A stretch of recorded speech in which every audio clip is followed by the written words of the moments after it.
Indonesia. Sesaat lagi Anda akan menyaksikan Kompas Petang didukung oleh Luak hitam baru, nggak kemanisan, mantap! Ibu dan dua anak ditemukan tewas di dalam rumah kontrakan di Warakas, Tanjung Priok, Jakarta Utara. Sementara itu, satu anak lainnya berada dalam kondisi kritis.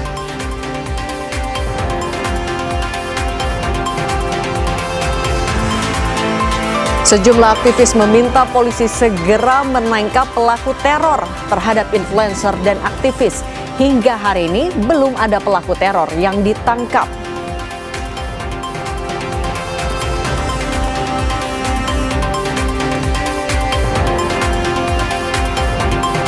Partai Demokrat melayangkan somasi terhadap sejumlah pemilik akun TikTok. Somasi ini merupakan respons tegas terhadap unggahan video yang menuding SBY di balik isu ijazah palsu Joko Widodo.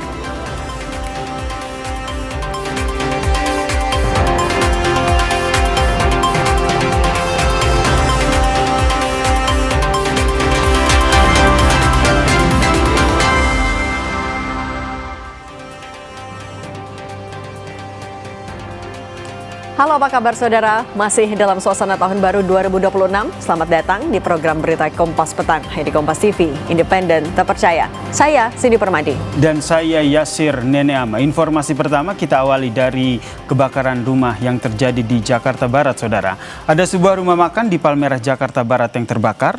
Api diduga berasal dari kebocoran gas yang digunakan untuk memasak. Guys, pada hari ini kebakaran di depan Masjid Baitur Rahmat, tepatnya di rumah makan masakan Padang tuh, guys. Kobaran api dan kepulan asap membumbung tinggi dari sebuah rumah makan di Jalan Kota Bambu Selatan, Palmerah, Jakarta Barat pada Jumat pagi, saudara. Banyaknya material yang mudah terbakar membuat api terus berkobar dan melalap bagian-bagian bangunan yang didominasi kayu. Kebakaran diduga bersumber dari kebocoran regulator tabung gas saat digunakan untuk memasak. Gas kemudian menyambar api pada kompor hingga membesar dan menjalar ke barang-barang yang mudah terbakar di bagian dapur. Rumah makan masakan Padang tuh. Kena putus, kena sembaran api. Setelah itu kan udah baru situlah kronologinya tuh nyamber semua. Jam berapa kejadian, Bang? Kejadiannya itu dari jam 7 pagi. Nah, itu udah kebutuhan juga di sini udah lama juga dari segi bangunan, kayu semua. Jadi jangka waktu 5 menit udah habis semua. Ya. Sementara itu, saudara, di Bekasi, Jawa Barat, sebuah truk bermuatan 3 ton sampah terguling saat melintas di kota Bekasi usai menghindari tabrakan dengan kendaraan lain, saudara. Akibat kejadian ini, sampah yang dibawa pun berserakan di jalan. Sopir truk sendiri mengalami luka berat di bagian kepala. Saat ini badan truk yang sempat menghalangi jalan telah dievakuasi menggunakan forklift.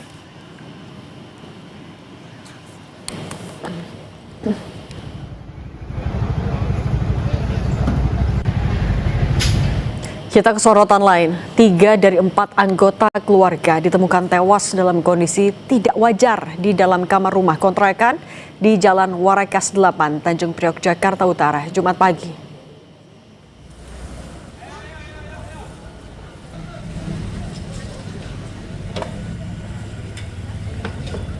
Tim Inafis Polres Metro Jakarta Utara menggelar olah tempat kejadian perkara di tempat ketiga korban tewas. 3 korban adalah seorang ibu dan 2 orang anaknya.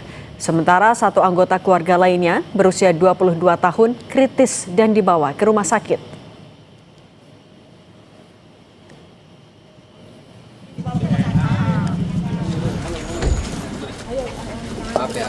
Polisi membawa sejumlah barang bukti berupa botol minuman, bekas makanan dan ponsel dari tempat kejadian. Kata polisi saat ditemukan, para korban mengeluarkan busa dari mulutnya. Maaf ya. Bahwa ketiga korban tersebut merupakan satu keluarga yang tinggal di sebuah kontrakan ini. Bang, ditemuin di satu ruangan atau gimana, Bang? Di satu kontrakan namun di tiga posisi yang berbeda di dalam kontrakan tersebut. Barang-barang yang ada di sekitar TKP ya, berupa botol minuman, kemudian juga ada beberapa bekas makanan dan juga ada HP korban. Dari pemeriksaan awal dari kasat mata keluar busa dari mayat dan tersebut. Ketiga-tiganya, Bang? Iya. Selain olah TKP, polisi dari Polres Metro Jakarta Utara meminta keterangan para saksi termasuk ketua RT. Hasil otopsi juga diperlukan untuk mengetahui penyebab pasti kematian satu anggota keluarga ini.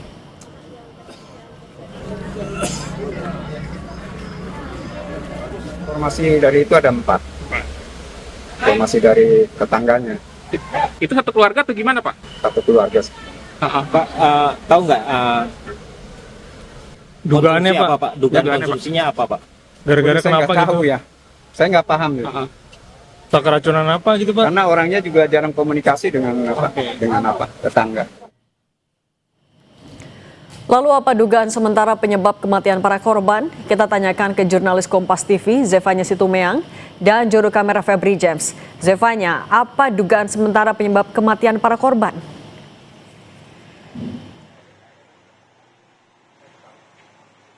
Ya Cindy, untuk menjawab apa yang menjadi dugaan sementara ini tentu kita harus menunggu bagaimana hasil dari olah TKP dan juga hasil penyelidikan yang telah dilakukan oleh Polres Metro Jakarta Utara.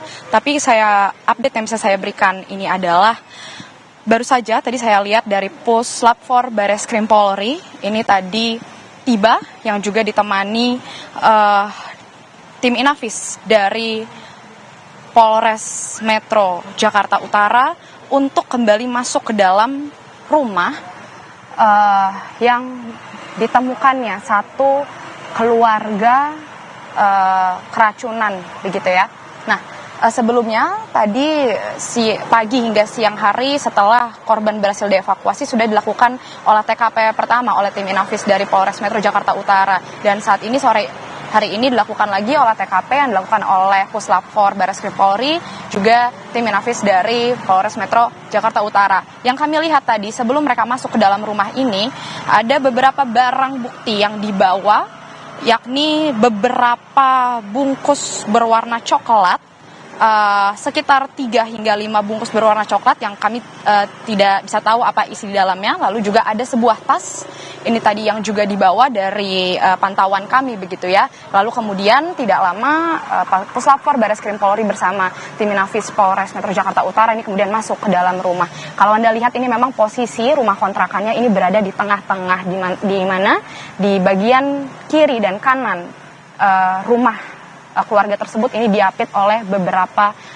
tetangga lainnya karena ini memang semacam rumah kontrakan Cindy dan juga saudara di dalam satu lingkungan sehingga posisinya berada di tengah-tengah begitu. Nah, Cindy, saya juga tadi sempat berbincang dengan salah satu warga untuk mengetahui bagaimana awal mula satu keluarga tersebut kemudian ini ditemukan sudah tidak sadarkan diri mengalami keracunan. Bersama dengan saya ini ada Bang John, selamat sore. Bang, ini mungkin boleh diceritakan sebagai tetangga yang tinggalnya di sebelah rumah kontrakan ini, Anda melihatnya bagaimana di pagi hari ini kemudian keluarga tersebut bisa ditemukan tidak sadarkan diri keracunan? Ya, mohon maaf mungkin bukan kapasitas saya, tapi yang saya lihat kan, pas tadi saya pulang mau masuk ke mes kan, udah ramai kan, saya kira ada apa. Sama bapak polisinya dibilang jangan masuk dulu, ada insiden di dalam. Saya bilang, oh saya mau masuk ke mes pak. Saya bilang, enggak apa-apa, di parkir motornya. Saya parkir motor, saya jalan kaki ke sini. Pas saya ke sini udah ramai, tetangga semua udah banyak katanya ada yang keracunan, terduga keracunan begitu. Jadi saya bilang, oh ternyata samping mes. Jadi saya tidak bisa lihat korban, saya juga tidak bisa lihat posisinya seperti apa. Tetapi saya cuma lihat kerumunan orang yang sudah ramai aja seperti itu. Sebelumnya Anda sempat melihat nggak keluarga ini mungkin sempat keluar membeli makanan atau sempat jajan, mungkin melihat ada tukang jualan sekitar rumah atau penglihatan Anda bagaimana? Oh, enggak pernah lihat. Saya enggak pernah lihat. Soalnya kita juga di sini kan paling kalau di mes itu pas ngumpul, kalau enggak ngumpul kan nyari kerja atau nyari lamaran kan buat kerja. Kan kita di sini mes pelaut. Oke. Iya. Oke. Bang John, untuk keluarga sendiri, Anda sebagai tetangganya melihat keluarga ini apakah orang yang berbaur dengan sekitar atau bagaimana sosialisasinya di lingkungan? Kalau untuk saya sendiri saya jarang, soalnya kan ini kan mes kawan. Jadi kita cuma mampir untuk jalan di sini. Kita cuma mampir jalan. Jadi untuk kadang untuk bersosialisasi dengan tetangga itu juga jarang. Soalnya kan kita pindahkan mes itu pindah-pindah, belum permanen seperti itu. Bang, saya membaca info bahwa keluarga ini baru saja kehilangan salah satu anggota keluarganya sebelumnya. Yang Anda ketahui ini bagaimana? Apakah memang satu keluarga ini hanya terdiri dari ibu dan anak atau ada? Maksudnya sebelum insiden ini? Oh, saya itu kurang tahu. Mungkin saya belum ke Jakarta karena sebenarnya kan kita di kapal. Jadi kita belum datang ke Jakarta pada saat itu mungkin. Oke. Ini Anda dari tadi beberapa kali menyebut mes. Ini maksudnya di sebelah kontrakan ini adalah ini kan mes pelaut, mes belimbing sebelahnya. Jadi ada tembok pembatasnya, bukan satu halaman. Oke. Kalau yang Anda ketahui, tadi kami juga melihat di dalam area lingkungan ini ada semacam gerobak berjualan minuman. Apakah ini milik dari keluarga juga yang menjadi salah satu mata pencaharian mereka berjualan atau bagaimana kalau dari pengetahuannya Bang John? Kalau saya tahu, nggak tahu juga profesinya apa dan mata pencahariannya apa. Saya kurang tahu. Kalau gerobak itu saya kurang tahu. Oke. Kalau begitu Anda melihat tadi polisi pukul berapa? Kalau tadi saya kesini itu sekitar pukul 11:30 siang. Oh, 11:30. Ya, jam 11:30 lah. Saya kesini udah ramai itu. Oke, baik. Terima kasih banyak Bang John, terima kasih banyak untuk informasinya. Demikian Cindy dan juga saudara tadi yang sudah disampaikan bahwa memang dari pagi hari sudah terlihat ada kerumunan begitu ya, dan tentu kita harus menunggu bagaimana penyebab pastinya karena saat ini masih belum ditemukan apa yang menjadi penyebab pasti. Tapi yang jelas polisi menyebut dugaan sementara ini memang baru keracunan, tapi apa yang menyebabkan keluarga ini keracunan ini yang masih akan digali dari polisi dan kita harus menunggu bagaimana pernyataan setelah nanti olah TKP sudah selesai dilakukan. Cindy. Terima kasih jurnalis Kompas TV Zevanya Situmeang dan juru kamera Febri James. Kita ke kasus hukum lain, Saudara. Kapolres Situbondo AKBP Rezi Darmawan bilang kamera pengawas atau CCTV di rumah satu keluarga di Situbondo, Jawa Timur sengaja dimatikan sebelum peristiwa pembunuhan. Menurut AKBP Rezi Darmawan, sehari sebelum peristiwa, CCTV masih berfungsi normal dan terus merekam aktivitas di sekitar rumah. Polisi menyebut kamera pengawas tersebut tiba-tiba mati pada dini hari sebelum kejadian pembunuhan. CCTV tersebut terhubung langsung dengan aliran listrik sehingga polisi menduga ada unsur kesengajaan.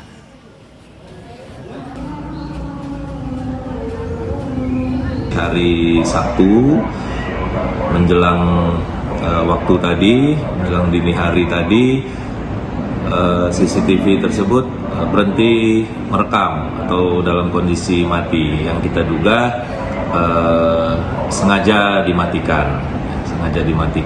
Kemudian di waktu itu diduga kuat terjadinya proses eksekusi atau peristiwa pembunuhan terhadap 3 korban.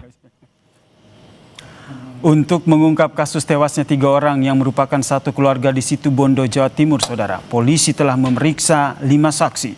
Sejumlah barang bukti seperti pisau serta beberapa telepon seluler milik korban sudah disita polisi. Sebelumnya, Saudara, 3 orang sekeluarga ditemukan tewas dengan luka di bagian leher di dalam rumahnya di Situbondo, Jawa Timur. Ayah ditemukan meninggal dunia di kamar mandi, sedangkan ibu dan anak ditemukan di dalam kamar.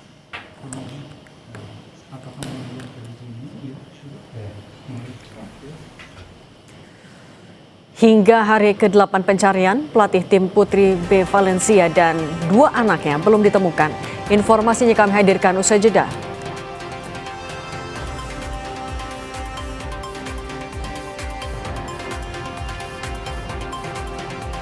Kompas Petang juga menyoroti soal beredar video saat 5 atlet terjun payung sebelum mengalami kecelakaan di atas Laut Pangandaran, Jawa Barat pada Selasa lalu. 2 penerjun yang mengalami kecelakaan ditemukan meninggal dunia. Selepas jeda, Kompas Petang kembali.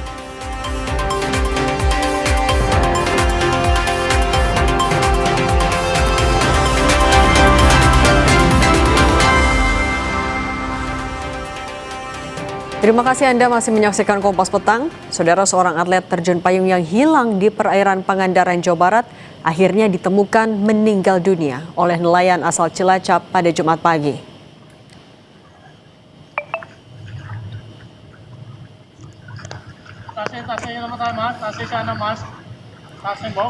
Video amatir ini menunjukkan saat nelayan menemukan jasad yang mengapung di perairan Pangandaran pada Jumat pagi. Penemuan itu langsung dilaporkan kepada tim SAR gabungan yang sedang melakukan pencarian di hari keempat sejak hilangnya korban. Kemudian jasad korban yang masih mengenakan pakaian lengkap dievakuasi tim SAR gabungan ke pantai Batu Karas dan dibawa ke RSUD Pandega Pangandaran untuk diidentifikasi. Kapolres Pangandaran AKBP Andri Kurniawan mengatakan korban diduga adalah Widiasih, atlet terjun payung yang alami kecelakaan saat latihan terjun payung. Ini adalah hari keempat. Alhamdulillah berdasarkan informasi dari masyarakat juga, para nelayan, bahwa tadi pukul 08.30 ya kita mendapatkan informasi bahwa telah ditemukannya diduga mayat yang meninggal dunia akibat kegiatan terjun payung yang sudah terjadi.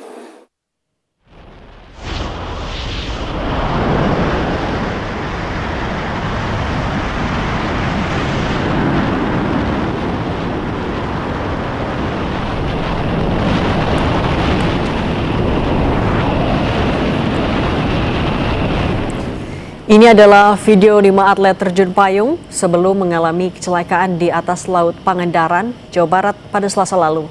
Insiden ini dipicu perubahan angin pada ketinggian 10.000 kaki. 3 penerjun berhasil melakukan pendaratan darurat.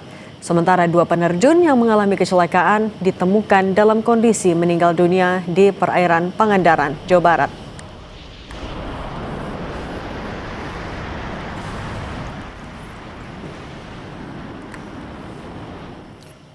Saudara, Basarnas memperpanjang masa pencarian 3 turis Spanyol yang hilang bersama dengan tenggelamnya kapal wisata Putri Sakinah di Labuan Bajo, Nusa Tenggara Timur. Setelah 7 hari pencarian 4 turis Spanyol oleh tim SAR gabungan di perairan Taman Nasional Komodo, tim SAR baru berhasil menemukan 1 korban dalam kondisi meninggal dunia. Usai melakukan evaluasi, tim SAR gabungan pun akhirnya memperpanjang masa pencarian selama 3 hari ke depan hingga hari Minggu besok. Perpanjangan ini juga atas permintaan dari Kedutaan Besar Spanyol. Kini fokus pencarian akan menggunakan sonar guna pemetaan di dalam air untuk mendeteksi keberadaan 3 turis asal Spanyol yang belum ditemukan.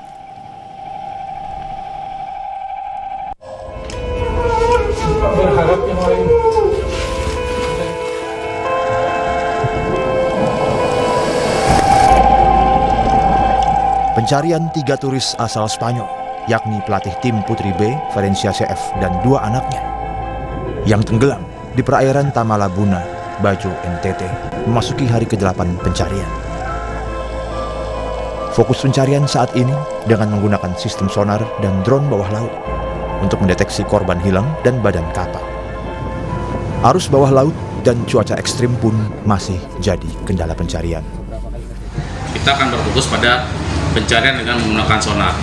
Jika pada saat evaluasi sonar menemukan tanda-tanda, tim penyelam akan kembali melaksanakan penyelaman. Di sisi lain, tim permukaan akan tetap melaksanakan pencarian di permukaan. Untuk membantu upaya tim SAR, Polda NTT juga menurunkan sistem sonar, drone bawah laut, dan Seabob di lokasi tenggelamnya kapal Putri Sakinah, guna mendeteksi bangkai kapal di sana. Tim SAR juga mengimbau nelayan untuk segera menginformasikan ke tim SAR jika menemukan korban hilang dan serpihan kapal. Selain membawa personil, kita juga membawa beberapa peralatan SAR yang dibutuhkan. Di antaranya ada drone bawah air, kemudian underwater scooter, Seabob, dan yang penting juga nih sonar system. Jadi kita untuk mendeteksi barang-barang yang ada di bawah laut yang lebih dalam lagi. Kita harapkan dengan adanya bantuan alat-alat yang kita bawa ini bisa mempermudah SAR yang himbau apabila mereka menemukan entah itu barang-barang ataupun jenazah ataupun mayat, segera menginformasikan ke tim Basarnas. Sebelumnya, istri pelatih tim B wanita klub sepak bola Spanyol Valencia, Martin Carreras Fernando, sempat bertemu dengan Gubernur NTT, Melquiades Lakalena, di Labuan Bajo, NTT.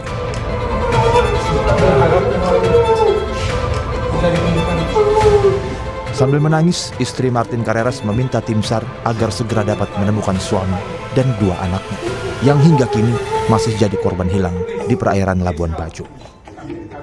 Tim Liputan Kompas TV.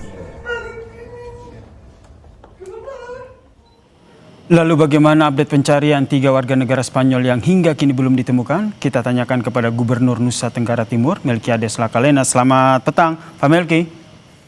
Selamat sore, Pak Yasir. Pak Melki, ini kan pencarian diperpanjang hingga 3 hari ke depan. Update pencariannya seperti apa hingga sore ini? Sampai dengan hari ini, tim gabungan dari Basarnas dan berbagai tim yang bekerja terus berupaya untuk melakukan berbagai pencarian yang di lokasi diduga kapal bergeser ataupun arus di bawah laut bergeser ke titik mana yang berdasarkan sinyal yang dimungkinkan diperoleh baik dari alat sonar ataupun juga dari skuter dan berbagai alat yang diturunkan yang mengindikasikan potensi lokasi dari kapal yang masih memungkinkan untuk dicari. Tapi sampai dengan hari ini, sampai tadi siang saya komunikasi sama teman-teman di Labuan Bajo yang lagi di lokasi pencarian juga, belum ditemukan yang 3 korban sisa, begitu Pak Yasir. Ini kan area pencarian diperluas, kemudian diterjunkan alat atau sistem sonar, ada Seabob dan juga drone bawah laut. Ini kendalanya seperti apa dalam proses pencarian? Kalau saya lihat ya, jadi Seabob, drone bawah laut, skuter dari sonar ya, alat-alat yang kurang lebih 4 yang saya tahu itu, dan juga mungkin alat-alat lain yang secara teknis juga diturunkan di lapangan. Kalau kita lihat sih di areal yang memungkinkan untuk dicari itu, saya lihat selama hari ini berarti hari ke-8 ya, tim penyelamat ini, tim yang turun ini sudah coba menelusuri di berbagai titik. Tapi memang di lokasi tenggelamnya kapal ini harus dipahami bahwa arus bawah lautnya termasuk kencang dan diduga posisi kapal tidak lagi ada pada lokasi awalnya. Nah, pergeseran kapal inilah yang kemudian dicari karena diperkirakan korban masih ada di dalam kapal, 3 korban masih ada dalam kapal, sehingga mencari kapal ini itu berdasarkan alat-alat tadi ya, yang 4 diantaranya itu dibantu dengan kalau misalnya alat-alat ini menemukan ada yang bilang sinyal handphonenya dari korban, ada yang mengatakan bongkahan terbesar kapal ada di mana. Nah, itu yang terus dicari dan belum ketemu dari tim yang turun ke lapangan. Jadi tentu hari ini hari ke-8 dan masih ada 2 hari sisa, besok dan lusa. Sekali lagi kita berharap agar tim yang lagi turun ini dari berbagai unsur ini, dari Basarnas, TNI, Polri, dari teman-teman penyelam dari berbagai dari berbagai tempat wisata di Labuan Bajo, banyak sekali yang turun ya. Oke, harapan kita segera ditemukan ya dalam perpanjangan ini. Betul. Kemarin juga Pak Gubernur juga sempat bertemu dengan istri korban yang terus menanti hasil pencarian suami dan juga 2 anaknya. Bisa diceritakan apa yang disampaikan? Istri korban ya, Bu Umar itu kemarin pertama menangis karena meminta betul agar seluruh tim penyelamat betul-betul bekerja keras dan memaksimalkan untuk bisa menemukan suami dan 2 anaknya yang belum ditemukan sampai dengan saat ini. Dan juga ada wakil dari Kedutaan Besar Spanyol, wakil Dubes, dan juga dari keluarga yang dari Spanyol juga datang. Intinya mereka berterima kasih juga untuk semua pencarian yang sudah dilakukan dan memohon betul agar kita jangan menghentikan proses pencarian sampai dengan ketiga korban ini ditemukan. Jadi sekali lagi 7 hari pertama sudah dilakukan maksimal, ditambah lagi 3 hari. Sekali lagi kita semua tolong berdoa dan membantu dengan cara kita berdoa agar nanti tim penyelamat bisa menemukan segera 3 korban yang masih terperangkap di dalam kapal ini. Baik, harapan kita bersama ya, perpanjangan 3 hari ke depan dapat membuahkan hasil dalam pencarian 3 WN Spanyol yang hingga saat ini masih hilang. Terima kasih Gubernur Nusa Tenggara Timur, Pak Melki Lakalina telah berbagi informasi di Kompas Petang. Salam sehat, Pak Melki. Ya, makasih. Saudara, libur Natal dan Tahun Baru, Monumen Nasional Jakarta dipadati pengunjung. Informasi ini akan kami hadirkan sesaat lagi.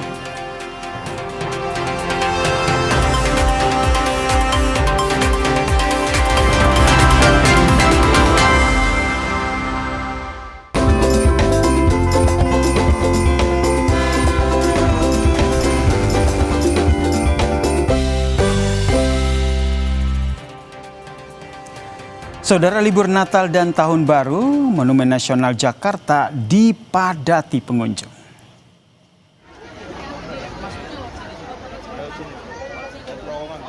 Ini dia saudara visual bagaimana antrean panjang yang terjadi di loket tiket masuk Monumen Nasional Jakarta saudara, di mana pengunjung ini mengantre sejak Jumat pagi. Salah satu pengunjung mengatakan memilih Monas untuk menghabiskan waktu bersama keluarga karena akses yang mudah dan juga biaya yang murah.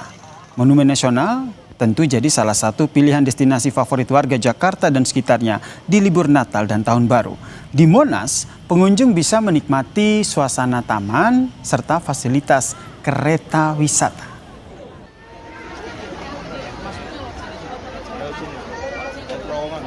Transportasinya lebih terjangkau, nggak deket juga. Dekat juga ya? Iya. Kesini dari mana nih kalau boleh tahu? Kita dari Pancoran. Dari Pancoran, naik apa? Naik KRL. Naik KRL langsung nyampe ya? Langsung nyampe. Sama siapa aja kalau boleh tahu Kak? Sama ponakan. Gak hanya Monas saudara, Taman Marga Satwa Ragunan juga jadi salah satu destinasi favorit warga Jabodetabek di libur Natal dan Tahun Baru. Selain untuk melihat satwa, sejumlah pengunjung piknik santai di taman ini. Hari ini tercatat lebih dari 11.000 orang berkunjung ke Ragunan. Diperkirakan peningkatan jumlah pengunjung di Ragunan akan berlanjut hingga tanggal 5 Januari mendatang.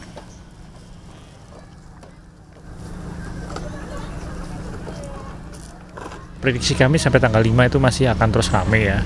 Bahkan untuk di Jawa Barat liburan sampai tanggal 12 ya kalau nggak salah. Jadi kami akan tetap prepare sampai tanggal 12 untuk mengantisipasi lonjakan pengunjung. Nah, kalau yang ini di Sleman, Yogyakarta saudara, tepatnya di warung makan kopi Klotok. Di mana di masa libur panjang, lokasi kuliner ini diminati oleh wisatawan yang berada di Sleman, Yogyakarta, saudara. Sejak pagi, wisatawan rela antre demi mendapatkan sepiring nasi sayuran dengan lauk telur dadar, ditambah dengan pisang goreng dan tentu saja kopi Klotok khasnya. Selain bisa menikmati makanan dengan cita rasa tradisional, momen sarapan juga sambil menyaksikan pemandangan Gunung Merapi. Untuk menikmati sajian di Kopi Klotok, pengunjung bisa menghabiskan hanya 20.000 saudara hingga 40.000 rupiah.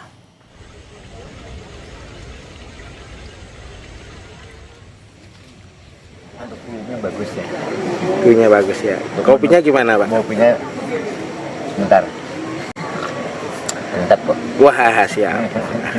Terima kasih Pak. Siap. Pak siapa Pak namanya Pak? Ya, Pak Rudi. Ya. Di hari kedua tahun 2026, stasiun Pasar Senen semakin padat penumpang. Hingga Jumat siang, ada 15.000 lebih penumpang kereta jarak jauh tiba di stasiun Pasar Senen Jakarta. Namun, puncak arus balik Nataru di Daop 1 Jakarta diperkirakan terjadi pada Minggu 4 Januari 2026.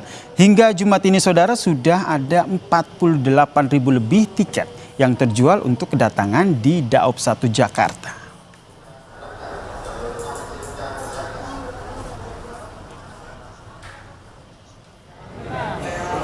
Saya ajak Anda ke kota Bandung, Jawa Barat, saudara.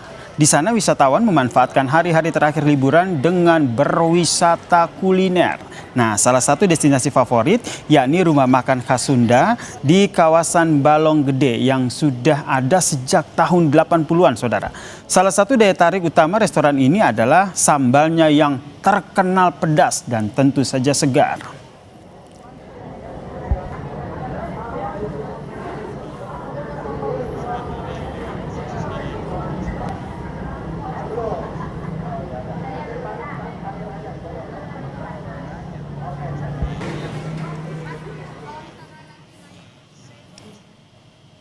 Kepadatan terjadi di stasiun Pasar Senen, kita update kondisinya sore ini. Kita sapa jurnalis Kompas TV Niko Anggriawan dan juga juru kamera Hanil di stasiun Pasar Senen, Jakarta. Selamat petang Niko. Niko, sudah terjadi kepadatan tadi informasi sebelumnya. Kalau pantauan Anda hingga sore ini seperti apa kondisinya di sana?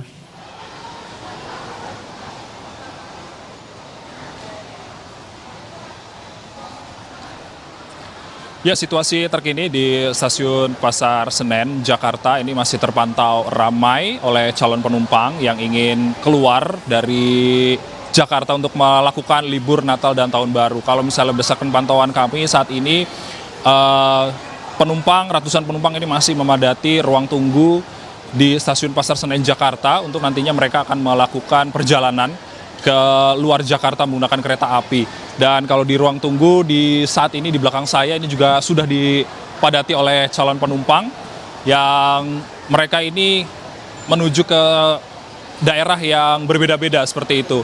Dan saya tidak sendiri, saudara, saya juga sudah bersama calon penumpang di stasiun Pasar Senen pada sore hari ini. Selamat sore, Pak. Sore. Pak, iya.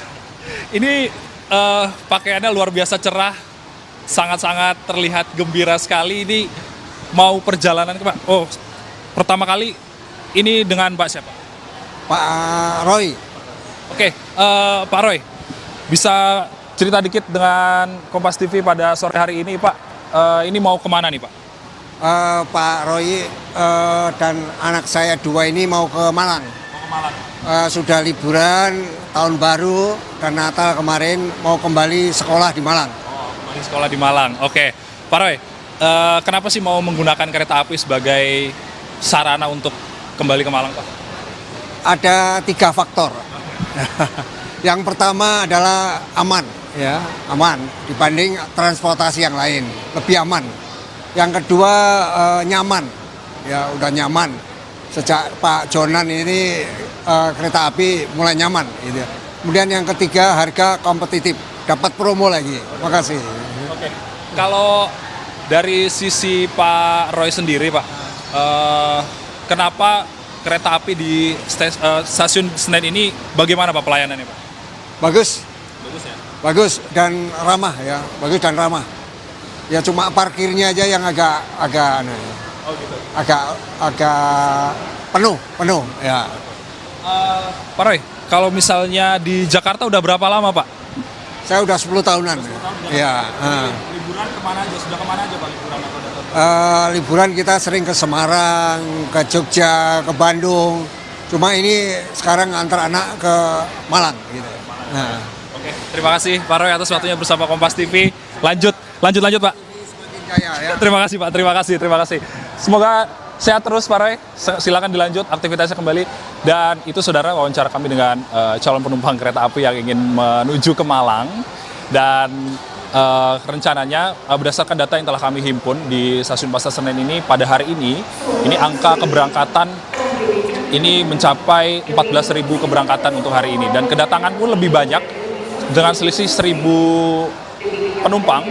Kalau angka kedatangan dari wilayah lain menuju ke stasiun Pasar Senen ini tercatat mencapai 15.000 penumpang. Dan juga untuk mengantisipasi kepadatan yang diprediksi terjadi pada 4 Januari besok, ini nantinya PT KAI di stasiun Pasar Senen ini juga telah menyediakan perjalanan atau kereta tambahan untuk nantinya bisa digunakan oleh penumpang, baik itu dari Jakarta menuju keluar Jakarta ataupun sebaliknya. Untuk sementara demikian kembali ke studio. Hari ini ada sekitar 15.000, tapi informasinya puncak arus baliknya 4 Januari ya. Terima kasih Niko Anggriawan telah melaporkan dari stasiun Pasar Senen, Jakarta. Selamat kembali bertugas. Dan saudara, usai jeda Kompas Petang akan hadir dengan informasi deretan teror hingga ancaman diterima influencer dan juga aktivis pada akhir Desember 2025. Kompolnas pun mendorong polisi segera menyelidiki teror disertai ancaman pembunuhan ini. Pembahasannya saudara usai jeda di Kompas Petang.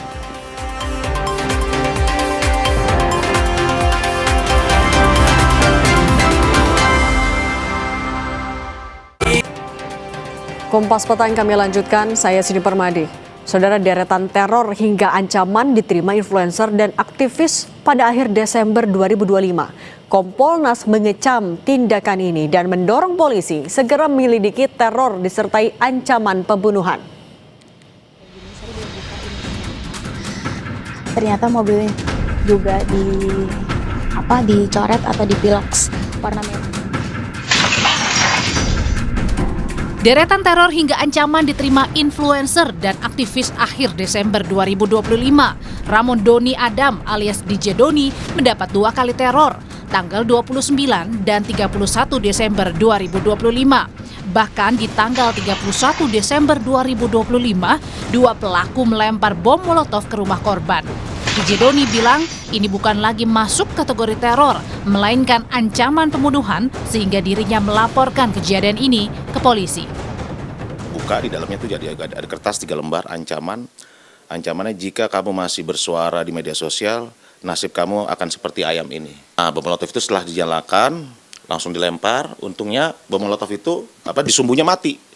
Lempar mengenai ini. Kenanya kemana itu? Boleh dijelaskan dulu posisi persisnya dari mana? Ke tembok sini. Oke. Di tembok sini, terus kacanya pecah, kena mobil. Kacanya ini masih ada nih, ini masih ada butirannya. Bisa dibilang nih, ya ancaman pembunuhan sebenarnya bukan teror lagi. Direktur Amnesty International Indonesia Usman Hamid mendesak pemerintah tidak membiarkan aksi ini dan memerintahkan pelaku teror ditangkap. Kalau pemerintah membiarkan, maka jelas masyarakat akan berpikir pesan-pesan itu mewakili pemerintah. Dan sebaliknya, kalau tidak ada orang-orang pemerintah atau unsur negara yang terlibat, termasuk aparat keamanan, maka seharusnya segera dibuka, segera diusut, dan pelakunya ditangkap. Desakan juga disampaikan oleh Kompolnas yang mendorong polisi segera menyelidiki teror disertai ancaman pembunuhan. Kita sebagai pengawas mengawasi dan memantau dan sekali lagi mendorong pihak kepolisian untuk mengusut karena ini cara-cara yang tidak demokratik di dalam menyikapi perbedaan pendapat ataupun kebebasan menyampaikan pendapat. Oleh karenanya apabila ini benar sebagaimana yang disuarakan oleh teman-teman masyarakat sipil bahwa ini teror, bahkan menurut Bung DJ Doni bukan hanya teror tapi ancaman pembunuhan. Untuk itu kita serahkan agar proses penyelidikan ini segera mendapatkan hasil. Tak hanya DJ Doni, teror dengan cara yang kurang lebih sama juga dialami influencer Shirley Anavita dan aktivis lingkungan yang juga manajer kampanye iklim dan energi Greenpeace Indonesia, Iqbal Damanik. Para konten kreator dan aktivis ini sebelumnya menyampaikan kritik terkait penanganan bencana di Sumatera. Polisi harus menangkap pelaku dan mengungkap motif di balik aksi yang terjadi. Tim Liputan, Kompas TV. Kita berbincang dengan influencer sekaligus korban teror Ramon Doni Adam, DJ Doni, dan anggota Komisi 3 DPR fraksi PKB Hasbiallah Ilyas. Selamat petang semuanya. Selamat petang Mbak Cindy. Saya ke Mas Doni dulu ya. Mas Doni, polisi kan sudah olah TKP. Apa perkembangan terbaru yang Anda tahu dari polisi? Tanggal 31 olah TKP, mereka datang pukul 2 hingga jam 12 malam, Mbak. Jadi cukup cepat kerja-kerja teman-teman polisi. Dan saya dapat info tadi dari orang rumah, katanya ada datang lagi katanya untuk menyisir CCTV lebih luas. Tapi sudah ada temuan baru belum yang disampaikan? Sudah mengerucut kemana identitas belum ada itu? Belum Mbak Cindy. Kalau Mas Doni juga ada rencana akan diminta keterangan lagi dari polisi? Kemungkinan ada, cuma saya belum dipanggil lagi. Tapi Mas Doni, Anda menduganya sebenarnya teror ini disebabkan karena apa? Nah kalau disebabkan karena apa saya bingung juga Mbak ya. Kan awal mulanya itu kalau saya lihat rentetannya dari teman-teman influencer yang katanya mengeksploitasi bencana alam. Tapi kan teman-teman influencer ini pegiat media sosial ini kalau saya lihat bukan mengkapitalisasi atau mengeksploitasi bencana alam, tapi mereka kan menyampaikan hal yang sebenarnya di lapangan gitu loh. Nah rentetannya kemudian ke saya juga bingung, saya tidak mengeksploitasi, tapi saya kena juga gitu. Tapi kalau memang mengkritisi kebijakan pemerintah, tentu hampir tiap minggu saya melakukan itu, menyampaikan itu gitu Mbak. Tapi kalau yang terakhir Anda posting di medsos itu memang terkait apa? Terakhir itu terkait lingkungan Mbak ya, yang di Papua Mbak ya. Oke. Bang Hasbiala, kalau dari Komisi 3 sudah dapat laporan belum dari polisi? Ini kan bukan hanya satu orang saja yang kena teror, tapi ada beberapa influencer lain juga, termasuk juga dari Greenpeace. Begini Mbak, soal teror ini adalah soal kejahatan kemanusiaan yang memang menurut hukum PBB juga diakui bahwa teror ini adalah kejahatan kemanusiaan. Begitu juga di dalam KUHP kita yang terbaru yang hari ini disahkan dan sudah ditandatangani oleh Presiden. Nah, menurut saya kita harus berpositif thinking bahwa kejadian teror di Indonesia ini bukan sesuatu hal yang baru. Misalnya baru-baru ini terjadi, saya mendapat laporan dari Polda Metro Jaya, di Depok ada beberapa sekolah diteror akan dibom atau akan dihancurkan. Ada beberapa sekolah di Depok. Nah, ini kan kejahatan-kejahatan seperti ini kita tidak bisa juga mengasumsikan bahwa soal teror yang dilakukan, yang menimpa kepada saudara kita ini akibat soal bencana alam, soal ini. Toh yang mengkritik soal bencana alam bukan hanya kawan-kawan Mas Denny misalnya atau kawan-kawan yang lain. Banyak yang lain mengkritik soal kejadian bencana alam yang hari ini terjadi di Aceh dan Sumatera. Toh mereka tidak diteror. Mungkin ada musuh di luar itu, ada ini di itu. Jadi kita tidak bisa menunjuk hidung seseorang atau menuduh bahwa hari ini diteror karena mengkritisi soal bencana alam. Nah Bang Hasbi, tapi kalau Anda bilang tadi ini teror bukan yang pertama ya, sudah pernah beberapa kali, punya pengalaman. Artinya Anda yakin kasusnya harusnya cepat dong bisa diungkap polisi? Kita serahkan semuanya ke polisi untuk mengidentifikasi. Ini kan untuk mengidentifikasi teror itu bukan sesuatu hal yang gampang menurut saya. Salah satu contoh misalnya, baru-baru ini terjadi beberapa hari yang lalu sebelum tahun baru itu di Depok, saya langsung mendapatkan laporan dari Polda Metro Jaya ada beberapa wilayah di Depok itu di teror bom. Kenyataannya yang menteror itu tidak taunya orang sakit jiwa karena diputus oleh pacarnya. Oke Bang Hasbi, tapi kalau untuk konteksnya kita ngomongin ini dulu, konteksnya ini beberapa influencer dan juga aktivis. Kalau menurut Anda, kenapa polisi dan juga pemerintah juga masih belum memberikan statement?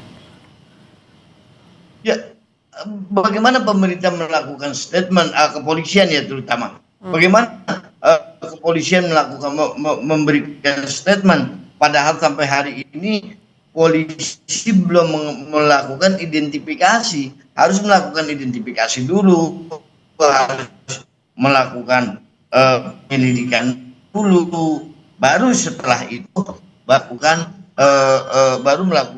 baru diumumkan kepada masyarakat. Nah kalau dari Komisi 3 kalau gitu sebagai mitra dari kepolisian, hasil dari kepolisian. Nah bagaimana Anda sebagai mitra dari kepolisian juga mendorong agar kasus ini cepat bisa diselesaikan oleh polisi, Bang? Oh iya, pasti kita akan minta kepada kepolisian untuk secepatnya menyelidiki kasus ini. Apakah benar kejadian ini karena mengkritisi bencana alam? Tapi saya tidak yakin soal itu. Oke, kalau Mas hanya satu orang yang mengkritisi ini banyak sekali loh. Ya, oke baik. Mas Doni, ini kan juga sudah bergulir beberapa hari. Kalau menurut Anda, ini semuanya bukan hanya 1-2 orang yang diteror. Oke, Bang Hasbi. Kalau menurut Anda, Mas Doni, perlukah kalau pemerintah dan juga polisi segera memberikan statement? Karena kan Anda juga bilang yang terganggu bukan Anda sendiri tuh juga, tapi sampai keluarga bahkan lingkungan Anda. Ya menurut saya dari pemerintah harus mengeluarkan statement segera. Jika ini bukan tindakan dari pemerintah, ya harus memberikan statement. Jangan sampai publik malah bertanya-tanya ini siapa yang melakukan sebenarnya. Dan yang saya takutkan, ini sudah saya sampaikan di berbagai kesempatan bahwa jangan sampai malah hal-hal seperti ini digunakan oleh pihak lain untuk membenturkan antara pegiat media sosial dengan pemerintah. Makanya saya bilang kasus ini harus segera diungkap siapa pelakunya dan pemerintah harus memberikan statement kalau ini bukan ulah dari pemerintah, gitu loh Mbak. Mas Doni, ini kan juga ya lagi-lagi Anda merasa bahwa ini ancamannya sudah juga membahayakan keluarga dan tentu juga meresahkan orang-orang di sekitar karena ini terornya masih belum ditemukan. Apa langkah hukum atau apakah Anda juga akan mencari perlindungan? Mungkin ke depannya Mbak. Ke LPSK akan seperti apa? Iya, seperti itu Mbak. Bagaimana kalau begitu Anda juga mengharapkan penanganan dari polisi agar ini bisa segera diungkap? Iya, saya berharap ini cepat diungkap Mbak. Agar tidak ini Mbak, kan saya sampaikan tadi, agar tidak menjadi gaduh juga di ruang publik ini Mbak. Ini jadi liar kemana-mana. Bahkan ada narasi yang mengatakan bahwa saya merekayasa. Ini kan agak sedikit senewan menurut saya. Agak sedikit ngawur. Saya merekayasa, mengirimkan bangkai hewan ke rumah saya. Saya merekayasa, saya melempar bom molotov sendiri ke rumah saya. Kan agak ngawur menurut saya. Nah ini makanya teman-teman dari kepolisian juga harus segera mengungkap. Dan pemerintah juga harus segera mendorong ini agar kasus ini cepat selesai Mbak. Oke. Bang Hasbi, bagaimana Anda juga kalau begitu mengawal agar ya kasus ini bisa diungkap secara cepat dan polisi bisa segera juga memberikan statement agar memberikan ketenangan juga untuk masyarakat? Oh iya, kita pasti akan mengawal bagaimana kasus teror ini, tapi kita tidak juga boleh mengada-ngada. Dalam artian, oh ini karena soal kasus, oh ini dilakukan oleh pemerintah, dilakukan oleh kepolisian, dan saya tidak yakin pemerintah melakukan hal seperti ini. Ini sesuatu yang naif menurut saya. Jadi kita lihat saja bagaimana nanti hasil dari kepolisian. Toh kepolisian juga sekarang sedang mengidentifikasi kok. Kita tunggu hasilnya, sabar sedikit lah. Oke, singkat saja Bang Hasbi, Anda akan memberikan tenggat waktu buat polisi juga untuk memberikan kejelasan? Oh iya, harus kita berikan tenggat waktu kepada polisi karena menyelidiki kasus teror ini kan bukan hanya satu yang dialami oleh kasus pengaduan teror itu. Mbak bisa cek di Mabes atau di Polda Metro Jaya itu sangat banyak. Kita lihat. Jadi di mata hukum itu sama, tidak boleh kita mengistimewakan yang satu ini. Tidak boleh. Hukum itu di mata hukum sama, kita lihat. Polisi nanti mengidentifikasi. Tenggat waktu itu juga ditegaskan oleh Komisi 3 kalau gitu. Mas Doni dan juga Bang Hasbi Ilyas, terima kasih sudah berbagi bersama kami. Sehat selalu semuanya. Terima kasih Mbak. Terima kasih Mbak. Saudara, kami akan kembali usai jeda. Tak terima SBY dituding sebagai dalang di balik kasus ijazah Jokowi. Demokrat beri tenggat waktu pemilik akun TikTok dan channel YouTube untuk klarifikasi dan mencabut konten. Pembahasannya usai jeda.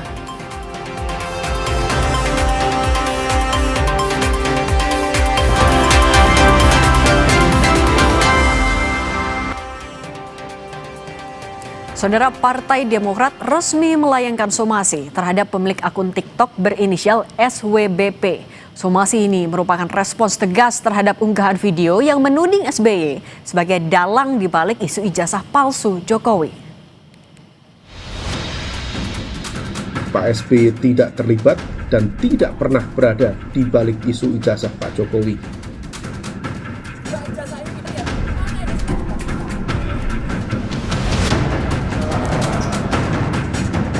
Badan Hukum dan Pengamanan Partai Demokrat memberikan waktu 3 hari sejak somasi dilayangkan pada 31 Desember 2025 bagi pemilik akun TikTok berinisial SWBP untuk mengklarifikasi dan meminta maaf serta menghapus konten yang dinilai menuduh SBY sengaja menggulirkan isu ijazah untuk menjatuhkan lawan politik. Demokrat juga menyertakan sejumlah pasal pidana dan ITE dalam surat somasi kepada akun TikTok tersebut. Demokrat menyebut pemilik akun TikTok itu menyesatkan pandangan publik. Pertama, Pak SBY tidak terlibat dan tidak pernah berada di balik isu ijazah Pak Jokowi. Dan disinformasi semacam ini tentu sangat berbahaya karena bisa merusak reputasi dan juga ruang demokrasi. Dan langkah somasi ini tentu ditujukan untuk meminta pelaku menghentikan perbuatannya, kemudian memberikan klarifikasi dan juga permintaan maaf, sekaligus juga ini menjadi sebuah peringatan keras. Kalau misal kemudian masih berlanjut, tentu ini akan berproses menuju proses penegakan hukum selanjutnya di ranah pidana. Tudingan yang mengarah ke partai milik SBY ini bermula dari pernyataan relawan-relawan Jokowi saat mereka dimintai keterangan sebagai saksi pelapor di kasus fitnah ijazah Jokowi yang menyeret Roy Suryo CS. Kala itu, Ketum Solidaritas Merah Putih, Sylvester Matutina menyebut Roy CS hanyalah pion-pion dari tokoh besar yang ingin memecah belah Prabowo Gibran. Bahkan Sekjen Peradi Bersatu Ade Darmawan secara gamblang memberi clue warna parpol di balik isu ijazah palsu Jokowi. Saudara Roy Suryo CS ini kan hanya pion-pion aja. Di belakangnya kan pasti ada tokoh-tokoh yang menginginkan agar Prabowo Gibran ini berpisah, nggak sukses. Ya, hingga 2029.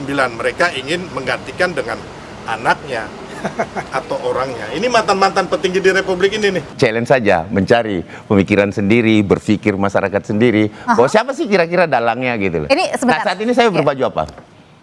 Nah, itu mungkin salah satu clue yang bisa saya sampaikan.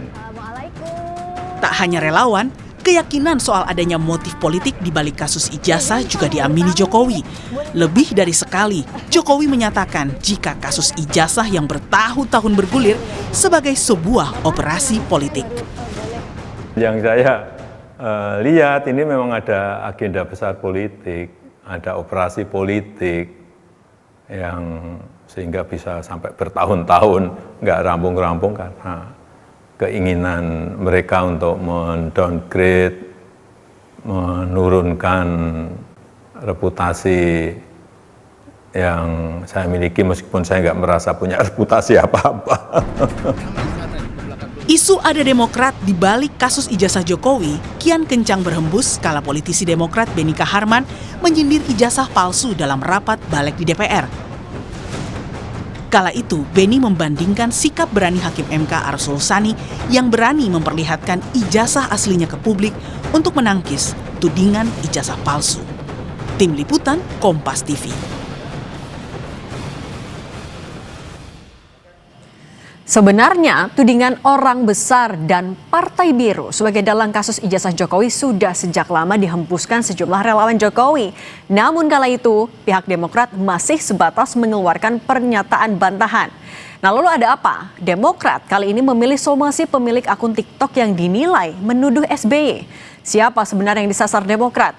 Kita bahas bersama juru bicara Demokrat. Besar yang dituduhkan pada Pak SBY. Kenapa kami melakukannya sekarang? Karena kami melihat besar yang dituduhkan pada Pak SBY. Kenapa kami melakukannya sekarang? Karena kami melihat bahwa ada sebuah pola di media sosial yang polanya itu berulang dan terkesan dikoordinasi. Sehingga kami menilai bahwa ini bisa berpotensi membentuk persepsi publik yang menyesatkan. Sehingga ini juga upaya kami untuk justru menghentikan hal tersebut, menghentikan misinformasi yang saat ini justru semakin beredar di publik, dan apabila diteruskan tanpa kami melakukan suatu tindakan yang lebih kuat, yang lebih tegas, tentu ini bisa menyesatkan publik pertama. Dan yang kedua, apabila fitnah yang terus politik fitnah ini terus dibiarkan, ini akan bisa dinormalisasi dan ini juga akan mengganggu kualitas demokrasi kita ke depan. Sehingga itu yang kami lakukan saat ini adalah untuk mengambil sikap tegas bahwa apa yang dituduhkan selama ini tidak benar, dan apabila hal ini menerus dibiarkan, tentu ini akan dianggap sebagai pembenaran, dan justru membuat politik fitnah adalah sebagai politik yang dibenarkan dalam demokrasi kita, dan tentu kita terkoordinasi itu maksudnya berarti Anda meyakini ada satu orang juga di belakangnya? Kami tidak tahu, tapi yang jelas kami melihat bahwa ada pola itu, ada pola di media sosial, pola untuk menuduh dan menyebar fitnah yang tidak terhadap Pak SBY. Dan kami merasa bahwa hal ini adalah hal yang justru pertama, ini akan semakin mengurangi kualitas demokrasi kita. Dan yang kedua, tentu kita tidak ingin bahwa apa yang saat ini publik justru atensinya diambil kepada hal-hal yang kontraproduktif. Padahal saat ini harusnya kita semua, publik saat ini harusnya memberikan perhatian yang lebih kepada apa yang saat ini dirasakan oleh masyarakat saat ini. Misalnya bencana, rehabilitasi, yang seharusnya lebih produktif. Oke, kalau gitu Bang David, ini kan juga sebenarnya isu ini juga jadi memanjang. Salah satunya clue-cluenya kan dilontarkan oleh relawan Jokowi. Tapi kan kalau kita lihat kayaknya kubu dari Jokowi juga terkesannya kok setengah-setengah. Kayaknya juga nggak berani untuk langsung aja nyebutin emang siapa. Apa yang bikin Anda dan juga Pak Jokowi sebenarnya yakin siapa yang ada di baliknya? Iya, kan gini. Sebenarnya Pak Jokowi itu kan orang yang paling beretika ya, paling santun. Makanya beliau hanya menyampaikan bahwa kenapa kasus tudingan itu sudah bertahun-tahun, lintas tahun. Dan justru semakin hari semakin membesar ya. Bahkan orang-orang yang sudah ditersangkakan ini kan justru semakin pede, semakin percaya diri ya. Justru dalam posisi mereka tersangka itu Pak Jokowi ini bukan politisi yang baru kemarin, yang beliau sangat tahu punya kekuatan informasi, punya intelijensi, punya masyarakat yang mendukungnya, relawan-relawan yang ada yang setiap saat punya informasi yang valid untuk beliau menyatakan statement. Nah, tetapi yang perlu menjadi catatan bahwa Pak Jokowi nggak pernah menyebut nama ya, nggak pernah. Tetapi indikasi-indikasi itu disampaikan Pak Jokowi bahwa ini punya power yang besar ya, ada orang besar, ada kekuatan besar di balik ini. Kenapa orang-orang itu makin pede, kenapa dia punya rentang masa waktu yang nafasnya panjang kata Pak Jokowi kan. Nah, sekarang begini. Tetapi kalau publik membaca, ini versi dari kita membaca berbagai macam media sosial juga kan. Publik itu kan bisa menjahit, Mbak. Bisa menjahit bahwa dari satu titik ke titik lain itu ada simpulan-simpulan dalam membaca fenomena politik itu harus melihat kondisi-kondisi lapangan. Nah, misalnya gini ya. Sorry nih Mbak Diska ya. Misalnya Pak Roy itu kan, Roy Suryo ini kan kader Demokrat ya. Saya nggak tahu apa sudah dipecat apa enggak. Yang kedua, statement yang paling memilukan sebenarnya dalam kapasitas sebagai anggota DPR itu Pak Benny Kaharman itu kan nyentil banget pernyataan beliau dalam sidang yang resmi di komisi beliau ya di DPR RI, bahwa soal ijazah itu kan disinggung, sebenarnya itu membuat ketersinggungan sebenarnya. Tetapi ya Pak Jokowi kan sebenarnya dalam hal ini mengambil ya senyum aja. Tetapi hal-hal seperti ini, lalu kemudian pernyataan Pak Syarif Hasan ya yang mengatakan bahwa kami pernah dibegal di zaman pemerintahan Pak Jokowi dan tidak mungkin presiden tidak tahu ya begitu semua. Dan semua hal-hal seperti ini itu menjadi satu kesatuan. Denny Indrayana ya. Oke, Bang David. Tadi kan seperti tadi ada setidaknya ada 3 hal. Itu melakukan pembelaan. Oke, Bang David sebentar. Tadi kan Anda sebut berarti ada 3 hal setidaknya. Dari pernyataan Pak Benny Kaharman, kemudian ya salah satunya juga kan kedekatannya Roy Suryo yang disebut-sebut selalu ya dekat dengan Demokrat. Bagaimana kalau Mbak Diska mantan? Saya nggak tahu apa mantan atau masih ya. Oke, sebentar. Ya. Kalau gitu Mbak Diska, tapi bagaimana Demokrat atau Anda juga menanggapi yang Roy Suryo ini kerap dikait-kaitkan dengan Demokrat? Mbak Diska, dia kan menteri. Oke, Mbak Diska dulu ya. Boleh saya pertama, kita tahu bahwa Partai Demokrat Pak Roy Suryo sudah lebih dari 10 tahun, 8 tahun sudah keluar dari Partai Demokrat, sehingga tidak ada lagi hubungannya dengan Partai Demokrat. Kita tahu sendiri bahwa sudah ada, Bapak David mungkin bisa memulai dengan penelitian, research lebih banyak di Google, bahwa sudah ada di mana-mana di publik, kalau Bapak lihat beritanya sudah ada bahwa Pak Roy Suryo juga sudah mengundurkan diri dari Partai Demokrat lebih dari 8 tahun yang lalu, sehingga tentu tidak ada hubungannya lagi antara Partai Demokrat dan Pak Roy Suryo. Itu yang pertama. Lalu yang kedua, saya rasa kita tahu bahwa dalam konteksnya, kita sudah pernah bahas ini, bahwa dalam konteksnya Pak Benny Kaharman pada saat itu adalah tentang balik tentang UU pendidikan, UU tentang dosen dan guru. Kita tahu bahwa Pak Jokowi adalah bukan dosen, Pak Jokowi bukan guru. Saat itu yang kita obrolkan Pak Benny pada saat itu adalah dalam diskusi tentang sertifikasi guru, sertifikasi dosen, yang kita tahu juga banyak sekali ada pemalsuan yang tentu tidak ingin dilakukan, tidak ingin ada lagi di kemudian hari, sehingga kita tentu harusnya pihak Pak David misalnya bisa lebih melihat konteksnya dari mana, sehingga kita melihat bahwa tidak pernah ada seperti langsung begitu ada tuduhan langsung bahwa Partai Demokrat menuduh yang tidak-tidak terhadap Pak Jokowi. Ini juga kasihan Pak, Bu. Kalau kita lihat Mbak, kita lihat bahwa Pak SBY dan Pak Jokowi saat ini kondisinya baik-baik saja, hubungannya baik, lalu kemudian ini sekarang seolah-olah ada yang kemudian ingin memfitnah Pak SBY, ada dalam tudungan ijazah Pak Jokowi yang kita tahu juga tidak pernah ada kaitannya dengan Partai Demokrat, sehingga kami rasa ini justru ini harusnya yang harus kita luruskan. Salah satunya adalah tentu kita ingin sekali lagi kita ingin mengkonfirmasi bahwa tidak pernah ada keterlibatan Pak SBY dalam ijazah Pak Jokowi. Kita tahu bahwa Pak SBY adalah salah satu orang yang paling demokratis di negara ini. Dia yang kemudian Oke, sorry saya potong dulu Mbak Diska, tapi tadi kan juga menjawab dari Bang David, tapi saya juga mau menanyakan apa yang sebenarnya membedakan, ini kan tudingan-tudingan ini juga salah satunya awalnya muncul dari beberapa relawan Pak Jokowi, tapi kenapa saat itu tidak dilaporkan, hanya dibantah, kalau sekarang dilaporkan, apa bedanya? Ini karena kita melihat bahwa kita melihat bahwa di media sosial ini yang kita lakukan sekarang adalah tudingan di media sosial yang terlihat polanya seperti terkoordinasi dan terus-menerus berulang. Itu yang kami tidak mau, karena apabila kita biarkan bahwa ini akan menjadi normalisasi dan menjadi pembenaran, dan kami rasa bahwa ini adalah hak setiap warga negara untuk memberikan untuk menanggapi apa fitnah yang tidak benar. Itu yang kita lakukan saat ini, apalagi di media sosial. Kita tahu bahwa sekarang demokrasi dimulai banyak di media sosial. Apabila kita tidak memberikan langkah yang tepat, langkah yang tegas atas apa yang dilakukan sekarang, politik fitnah bisa jadi normalisasi di negeri ini, dan kita tahu bahwa itu akan terus mengeradicate kualitas demokrasi di negara ini. Nah, oke Bang David, Anda juga kan, Pak Jokowi juga meyakini kalau ini adalah operasi politik, sebenarnya isu ijazah sampai bisa 4 tahun bergulir. Buktinya apa yang Anda punya? Ya, sangat valid bahwa ini operasi politik, Mbak, ya. Dan ini sebenarnya muaranya di 2029. Makanya kata saya tadi, energi dari para pemfitnah ini sangat panjang.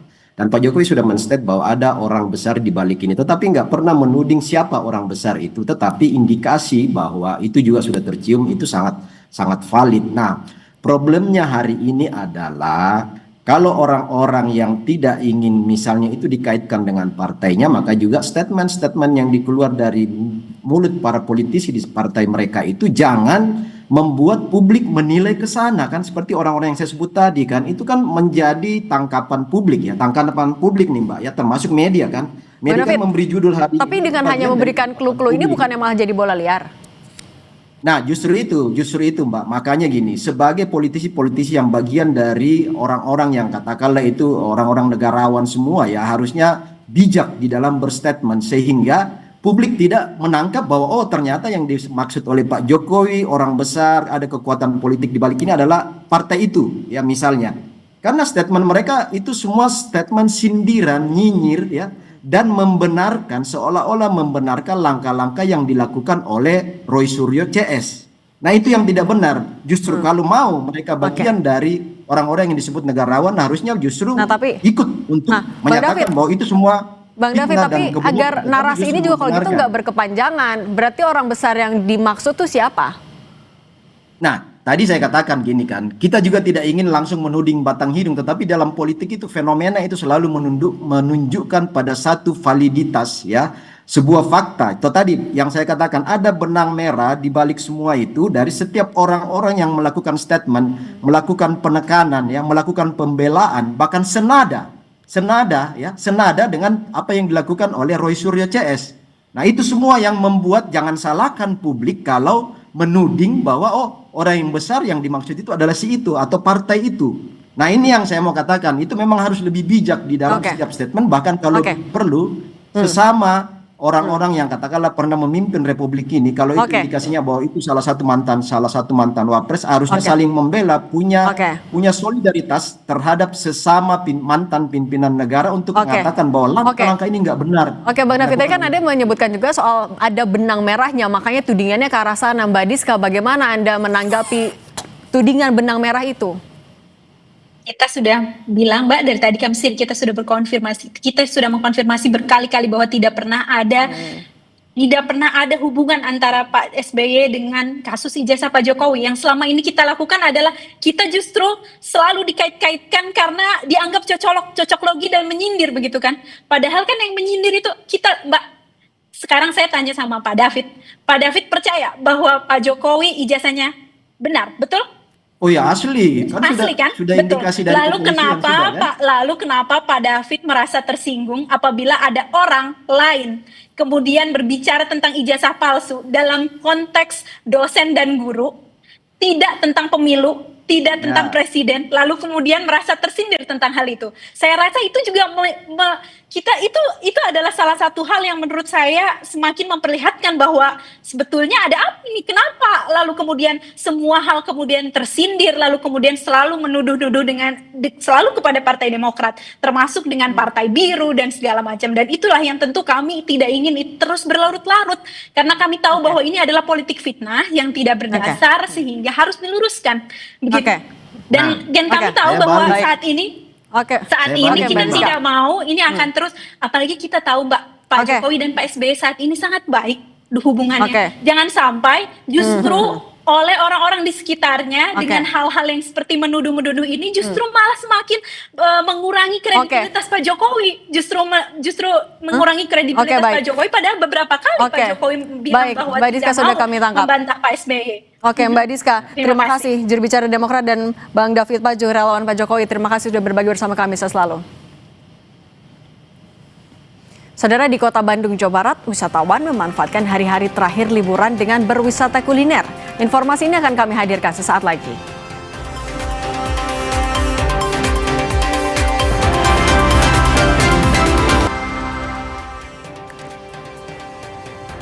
Saudara, di Bandung, Jawa Barat, wisatawan memanfaatkan hari-hari terakhir liburan dengan berwisata kuliner. Nah, salah satu wisata yang menjadi favorit mereka adalah rumah makan khas Sunda di kawasan Balong Gede yang sudah ada sejak tahun 80-an, saudara. Salah satu daya tarik utama restoran ini adalah sambalnya yang terkenal pedas dan juga segar. Masih dari Kota Bandung, kita sapa jurnalis Kompas TV, ada Mita Handayani dan juga juru kamera Reza Pratama untuk menanyakan seperti apa sih keseruan libur akhir tahun di Bandung, Jawa Barat. Selamat petang, Mita. Seperti apa keseruan warga menghabiskan libur akhir tahun di sana? Ya, selamat petang Yasir. Saat ini saya sedang berada di kawasan Braga. Ini padahal 3 hari lagi sisa libur akhir tahun ya. Karena nanti untuk Senin depan anak-anak sudah mulai sekolah. Jadi di sini di Braga ini banyak sekali masyarakat yang memanfaatkan waktu libur akhir tahun mereka. Ini hari Jumat, 3 hari lagi sudah selesai libur panjangnya. Tapi masih banyak warga yang antusias datang ke Braga. Karena memang ada semacam slogan lah ya Sir ya, kalau misalnya belum ke Bandung, kalau misalnya belum datang ke Braga. Di sini banyak hal yang bisa dilakukan, dari mulai selfie sampai dengan menikmati bangunan-bangunan kolonial. Seperti di samping saya ini bisa dilihat bangunan kolonial ini sudah menjadi bangunan cagar budaya dan sudah diresmikan oleh pemerintah karena ini dibangun pada tahun 1915. Jadi selain foto-foto dengan suasana yang romantis, apalagi sekarang Bandung lagi agak hujan gitu ya.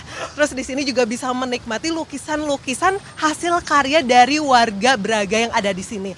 Jadi ini banyak sekali lukisan-lukisan dari mulai bunga-bungaan, ada pemandangan. Lalu untuk harga yang ditawarkannya pun ini beragam ya Sir. Ada mulai tadi harganya dari mulai 100.000 sampai dengan 4 juta rupiah. Dan di sini selain lukisan-lukisan yang terpampang di sini dan bisa dijadikan latar swafoto seperti itu, di sini juga bisa melukis sketsa wajah diri kita.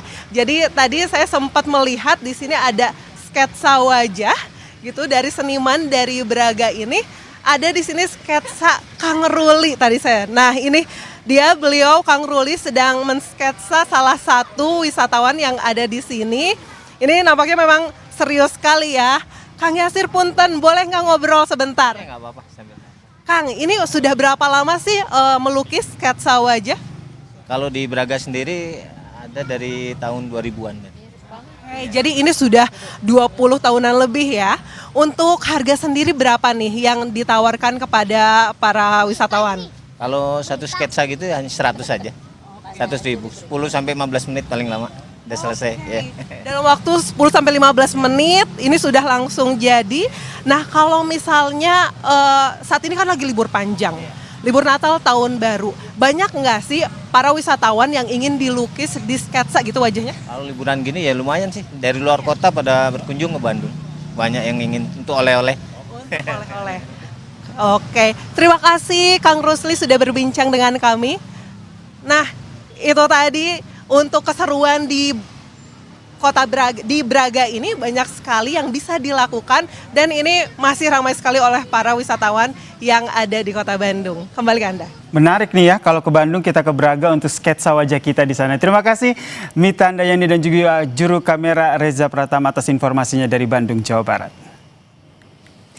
Tetap bersama kami, Kompas Petang masih akan kembali usai jeda.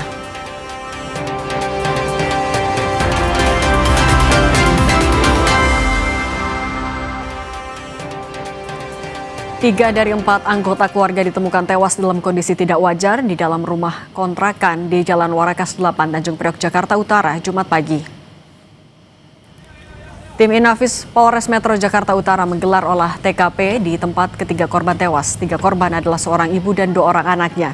Sementara 1 anggota keluarga lainnya berusia 22 tahun kritis dan dibawa ke rumah sakit. Polisi membawa sejumlah barang bukti berupa botol minuman, bekas makanan, dan ponsel dari tempat kejadian.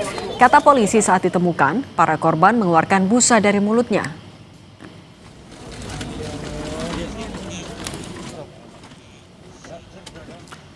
Informasi tadi sekaligus menutup perjumpaan kita di Kompas Petang edisi kali ini, saudara. Saya Yasir Neneama.